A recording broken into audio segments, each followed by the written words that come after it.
Hello, magandang araw mga kasari-sari. Kamusta kayo?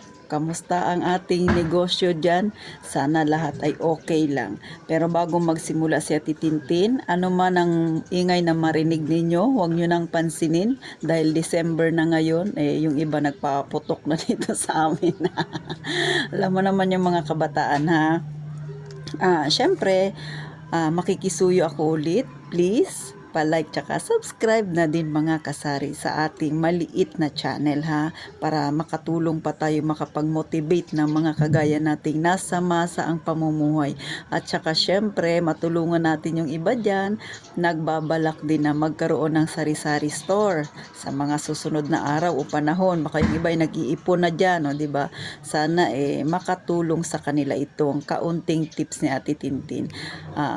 Bakit nga ba si Ate Tintin tuwing nagbablog, lagi niya sinasabi, mag-ingat sa mga customer na mahilig mangutang?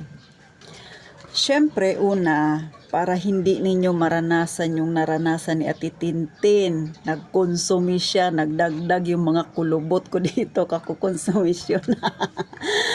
Char lang, pero totoo yan mga kasari ha. Pag-usapan natin ang iba't ibang uri ng mga customer natin, mga style nila kung paano sila mangutang. Unang customer ha.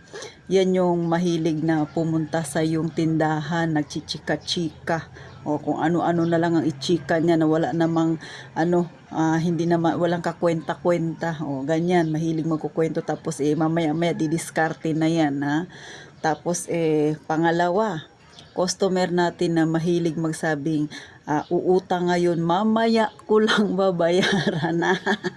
Yung mamaya niya, hindi natupad, inabot na ng kinabukasan, sumunod na kinabukasan, hanggang nag-isang linggo at hindi na nagpakita. Yun ang ending niya. Di ba? Tapos nakikita mo, dadaan-daan na lang diyan sa harapan ng tindahan mo. Saan bumibili? Sa kabilang tindahan. Di ba? Kalain mo yung mga ganyang ugali ng mga customer natin. Ay nako talaga mga tao na ito. Grabe ka perwisyo, di ba? Ganon. Kaya kung kayo ay baguhan pa lang sa pagtitindahan, mag-iingat kayo sa ganyang klaseng tao. Hindi masama ang magpautang at hindi rin masama ang mangutang. Pero kapag ikaw ay nangungutang, siguraduhin mong tao kang nakipag-usap, tao ka rin dapat nakausap. Bakit? Dapat marunong kang magbayad. Hindi yung tao kang nakiusap nung magbabayad na, galit-galitan ka na, parang kasalanan na ng may-ari ng tindahan na pinautang ka niya. Di ba? At sa mga may tindahan naman o kaya sa mga taong nagpapautang ng pera, sa totoo lang, uriin din natin yung tao na pautangin natin. Pero sa totoo lang, kahit minsan, alam mo naman na okay naman siya magbayad, dumarating talaga sa point na minsan nagkakaroon kayo ng problema. Bakit? Ang laki-laki na ng utang niya dahil nagtiwala ka, dahil okay naman siya nung una. Yung pala, yung style niya, pakakagatin ka lang sa una, tapos magbabayad siya. Mukat-mukat mo, ang laki-laki na ng utang niya, hindi na nagbayad sa'yo. Di ba? Tapos hindi na sa'yo bumibili at hindi rin nakikipag-usap sa'yo. Sinong mga nakarelate dyan? Siyempre, huwag kayong mag-alala. Na-experience yan na titintin at hindi lang kayo mga kasari. Di ba? Sa totoo lang, no? Hindi mo alam kung paano sila pakisamahan kasi ganyan yung mga ugali nila. Sunod na mga ugali ng mga customer na meron tayo, ha?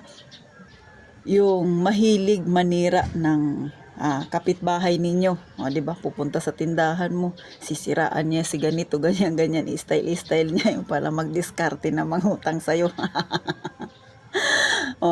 Na i-vlog ko na ito, mga nasabi ko na ito sa ibang vlog ko na huwag kayong magko-comment. Totoo yan. Pero, syempre minsan hindi maiwasan, pero hanggat maaari na lang, ikaw na lang ang umiwas sa kanila, mga kasari. Kasi mahirap nga yung ganyang klaseng tao.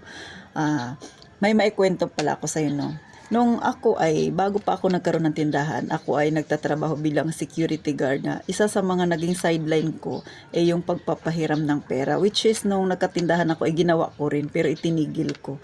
Nung nagpapahiram ako ng pera, nung nagtatrabaho ako, nangungonsumi ka. Kasi nung una okay sila magbayad, mga kasamahan ko sila sa trabaho, so nangungutang.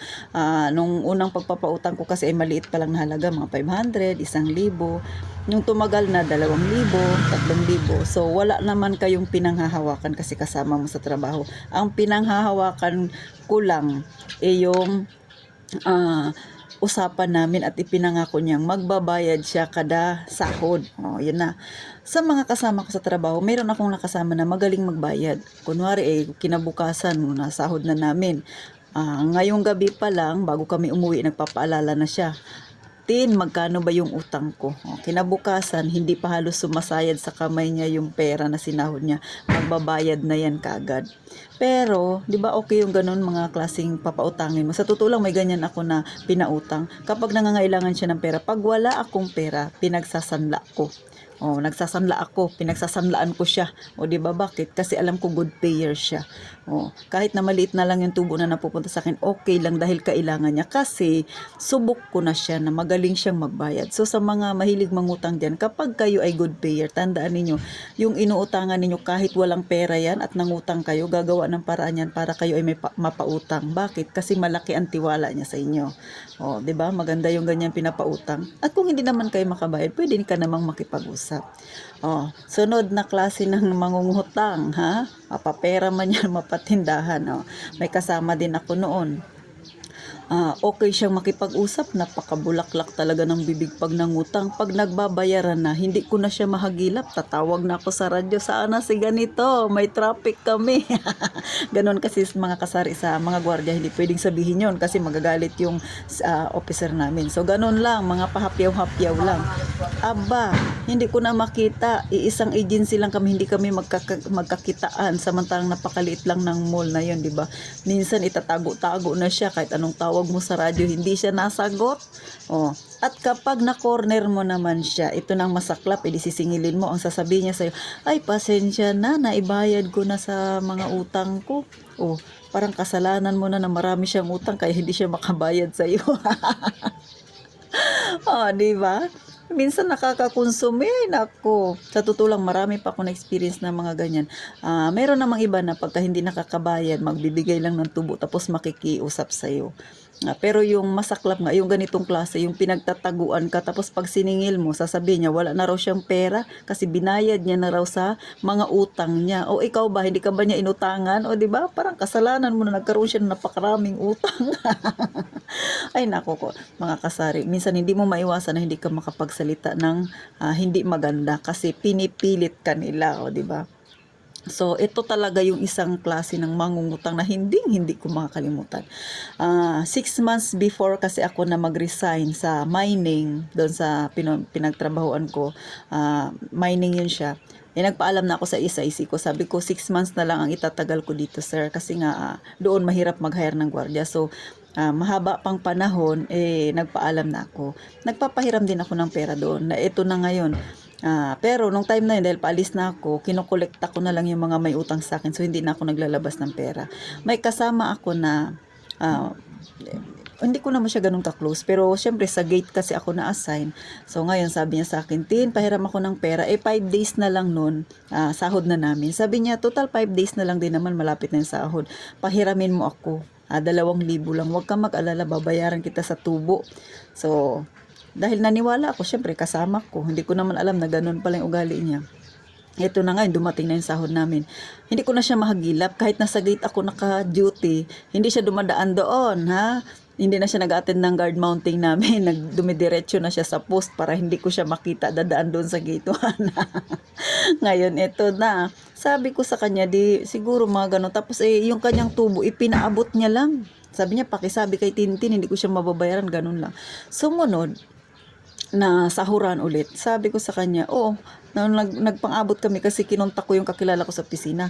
Sabi ba naman sa akin, pumunta doon sa post ko, sabi niya, Tin ha, sa susunod na lang ulit, sa susunod naman. Sabi ko, di ba ang sabi mo sa akin, ngayong sahod lang, pangalawang sahod na ito ngayon, kailangan ko ang pera. Sabi niya, oo, babayaran kita, nagkaroon na ng emergency, ganyan. Marami na siyang paliwanag, mga palusot na kung ano-ano. Tapos kung hindi mo siya sisingilin sa tubo, hindi siya magbabayad, inapakalit lang ng tubo na yun.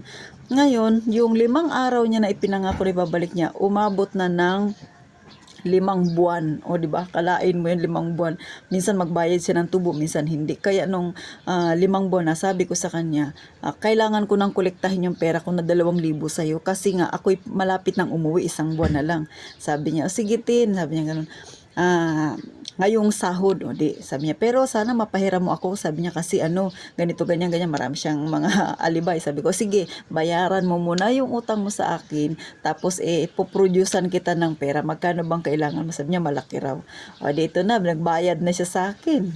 Pagkabayad niya, mga sunod araw, nangutang ulit, hindi ko na siya pinautang. Akala niya maisahan niya ako. Sabi ko sa kanya, ay, wala na akong pera. Kasi, sabi ko, 15 days na lang, paalis na ako. Sabi ko, ganun. Wala na akong, sabi niya, hindi, mababayad naman ako. Sabi niya, ipapadala ko na lang kay ganito. Nung nandyan nga ako, di ba, hindi niya ako halos mabayaran. Magtitiwala pa ba ako na ipapadala niya yung pera sa akin? Sabi ko, wala na akong pera, hindi na siya nakaulit. So, sige siya kakulit-kulit. Hindi ko pinahiram. Tapos, ito pa yung masaklap.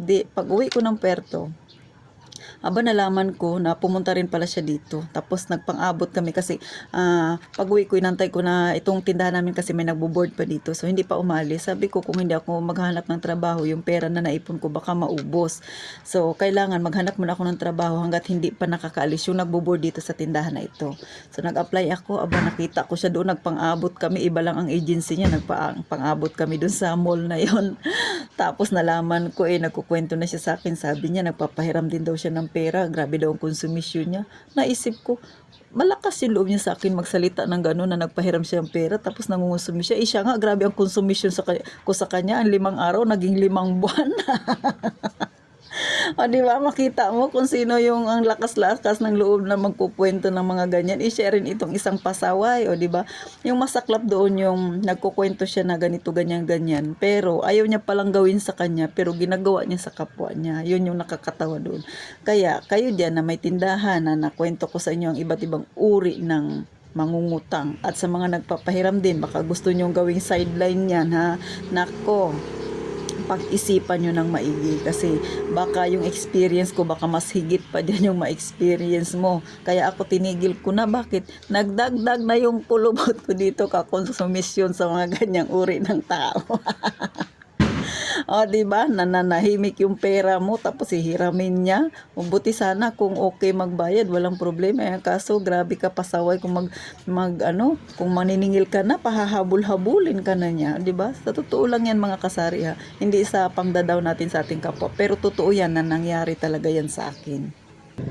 Muli, kung sa palagay ninyo gusto nyo yung ganyang sideline sa inyong tindahan, kasi ginawa ko rin yan, yung pagpapahiram ng pera, siguraduhin ninyo na maayos yung pahihiramin ninyo ng pera.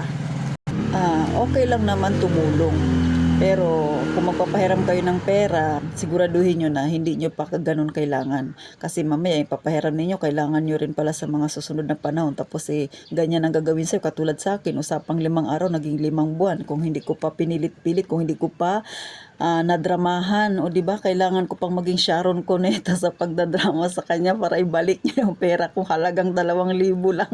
Grabe ka, kunat. So ganun, mga kasari, ha. Pinapangiti ko lang kayo, pero itong mga sinasabi ko sa inyo ay real talk ito. Nangyayari talaga ito dahil ang buhay natin ay nasa masa talagang makakasalamuha mo ang mga ganyang klaseng tao. So paano, mga kasari, napangiti na naman kayo natitintin sa mga real talk na kinikwento niya sa inyo? Sana po mag-subscribe naman kayo, mga kasari, ha? Para dumami-dami pa tayo. At saka syempre, magkwentuhan tayo ng mga ganitong kwentuhang topic na makakatulong sa atin. At saka yung iba matulungan natin na huwag nilang maranasan, huwag nilang ma-experience yung ganito experience ko. Huwag kayong magpautang, pero nasa sa inyo pa rin kung gusto ninyo na magkonsumisyon kayo, ha, mga kasari. Pero syempre may mga good payer naman. Kaya nga, nasa sa inyo, bahala kayo dyan, magdiskarte. Ako, sinishare ko lang sa inyo yung aking experience sa ganyang klaseng mga tao. So, paano, mga kasari? Mag-iingat kayong palagi.